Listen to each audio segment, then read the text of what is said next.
Welcome to Dan Really Likes Wine, and welcome back to Ellerman House. We're here for another week and testing out wine of Manny the sommelier, the Chilean export who has made South Africa, and in particular Cape Town, his home. Last week he gave us some vintages, some old wines, some 25-year-old reds, a 17-year-old Stony Brook Semillon. This week it's stuff that's a little quirkier, a little different. In fact, only one of these bottles I've actually seen before. I need to do a little more research than usual, and there are a couple of bottles I've heard of but not tasted. So a really exciting range and a really great example of some of the hidden gems of South African wine. The first wine, if you're trying to get your tongue around it, Aspoestertjie. You have to be careful how you say that. That, if you don't speak Afrikaans, is Cinderella. And the reason for it, Eben Sadie, who is one of the rock stars of South African wine, gave it the name. And he gave it the name because this is a colombard. It's the first colombard we've ever had on the Dan Nichols Show. It's not a wine you see terribly often. And the reason that Eben suggested that it be called Cinderella, Aspoestertjie, is because he feels that colombard is exactly that. Looked down upon, not terribly well rated or well regarded, but with the potential to be something really, really special. All it needs is the fairy godmother, and in this case, the fairy godmother has been found.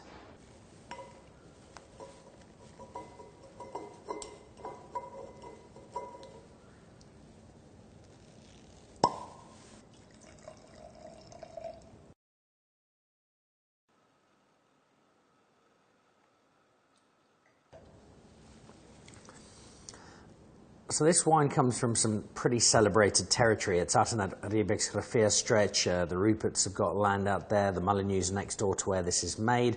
So a lot of street cred already. Adding to that street cred, the fairy godmother, part of this Cinderella story. Thinus has made this wine for Alan Cook. So not under Thinus' own label, but made for Alan.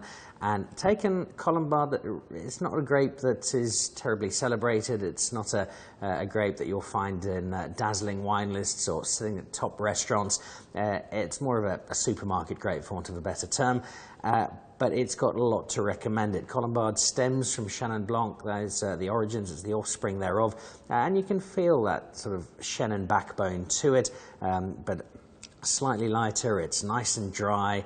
It's more than pleasant. I think Tim Atkin gave it a recent vintage of this, 93, 94 points for a colombard. That's surprising until you actually drink it, and then you discover that this is a properly delightful wine. The story's cool, and I love a good story, and the name here, Eben Sadie, calling it the Cinderella wine, and when you drink it you realise that it's more than just a frivolous title. There actually is a depth to that story, and that colombard could well be South Africa's next Cinderella wine story, especially if it's made like this.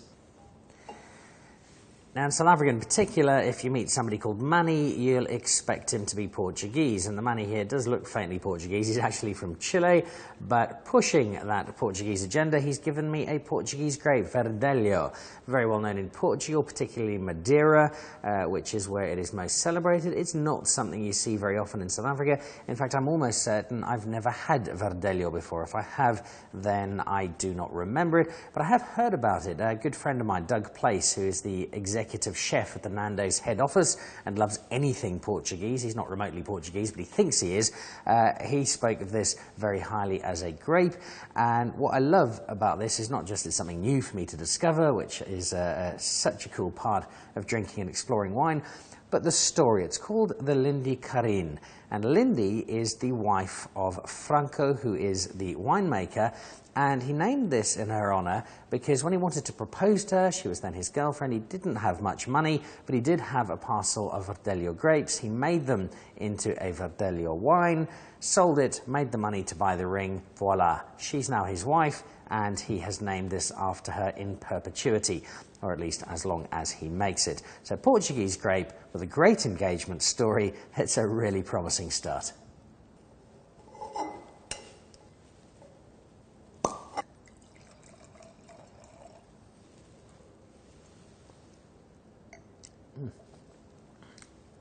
That's a fascinating glass of wine, and in a good way. It's incredibly pale, sort of Scotsman on holiday in South Africa pale, but it's actually very complex. There's a sweetness to it, certainly not cloying, not overbearing, but just that very gentle sweetness to it, rich seam, and still a vitality and zest to it as well. It's the first time I've had the grape. I really like it. I think it could grow on me. My apologies to my friend Doug and his assistant chef, Jeff White at Nando's. I'm not eating this with Nando's as a Portuguese wine at Ellerman House. I'm not sure ordering in from Mr. Delivery would have gone down too well, but it's certainly something I'm going to be getting hold of and maybe try with some Nando's in due course. But as a Portuguese wine with a South African touch, this is lovely. And on to another, if not obscure grape, then one that you might not see quite so much of as one of the more mainstream varietals. It's something you've probably drunk though. You often see carignan as a splash in a Rhone blend, 5% here, 10% there thrown in, but carignan on its own is not usual, and so it's terrific to find one. Cape Rock, this is up in Vredendal, they only made about 1,300 bottles or thereabouts. Unsurprisingly, Manny's got hold of some. I'm not sure there's a wine in South Africa Manny doesn't have squirreled away somewhere between him and Paul Harris. I think they've got everything ever made in South Africa, and with carignan amongst that, it's a really special opportunity to try something from Olifants River. That is its wine of origin, and that might be the first time we've done something from Olifants on the show. Now you'll see on the label there is a crayfish, as we know it in South Africa, or a lobster, and that is subliminally saying to me, this might go rather well with crayfish. And I'm a big believer in not sticking to all fish must be drunk with white wine. There's a lot of red wine that can go particularly well with the gamier types of fish. Last week we suggested trying that old pinotage with some tuna, and this carignan, the label suggests to me, might go rather nicely with some West Coast crayfish.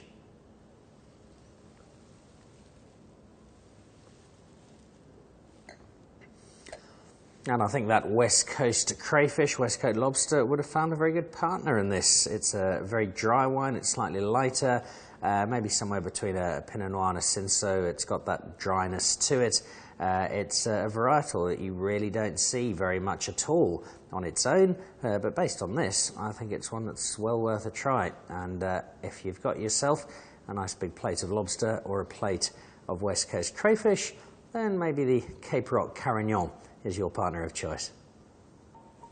And then to a bottle I've been wanting to try for a little while, because I have some of this in my cellar, a gift from David Higgs, the chef patron at Marble, the host of My Kitchen Rules on Mnet, and mad keen cyclist, who has a wonderful habit, and I highly encourage other people to do likewise when they come and visit me, of dropping by with new, unusual, unique, different wine. And this is a bottle that David brought round to Bry a couple of weeks ago. We didn't open it then, so I was planning to get to it in the next little while, but I've been preempted by Manny, who has given me a bottle, the Garajeest, with the kind of spelling that would suggest it is a 12-year-old who's put it together. It's actually just a bit of fun.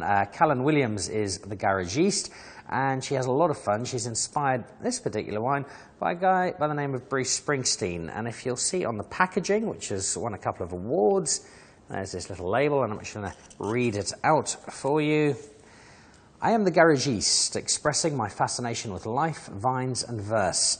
My wines are my art, passionate improvisation of who I am, a playful composer of cultivars and counterculture. This is my muse, my music of different tones, my beat without destination.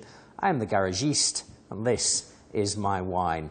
Really cool. I don't think you can accuse many, if any, winemakers of lacking passion, but this is clearly worn very much on the sleeve, and it's wine that is developing a bit of a cult following. And if David Higgs has brought around a bottle, then you know it's touching the right kind of spots. The packaging's loads of fun. It's very modern. The label is just seriously cool. And what makes it even more cool is that it's Cabernet Franc, and from a red wine perspective, well, that's probably up there with Cinsault as the wine that's getting most of the hipster wine type community really excited. It's a grape that's lots of fun, it's enjoying a revival, and it's being made really, really, really well by, amongst others, I believe, Callan Williams. If Manny and David Higgs have given it a thumbs up, then chances are I'll be number 3.